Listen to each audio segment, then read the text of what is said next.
अस्सलाम वालेकुम नाज़रीन, मैं हूं सलवा स्नैन और आप देख रहे हैं सूर्या न्यूज़ HD। आइए नजर डालते हैं आज की अहम खबरों पर। New Karachi industrial area police की कामयाब कार्रवाई, असलहा व मुंशियात फरोश समेत 2 मुल्जिमान गिरफ्तार।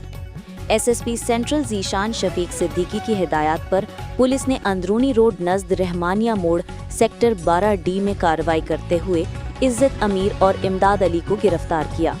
मुल्जिमान से 9 mm पिस्तौल, मोबाइल फोन्स, आइस 22 ग्राम और नकदी बरामद हुई। मुल्जिमान के खिलाफ सिंध आर्म्स एक्ट और नारकोटिक्स एक्ट के तहत मुकदमात दर्ज कर लिए गए।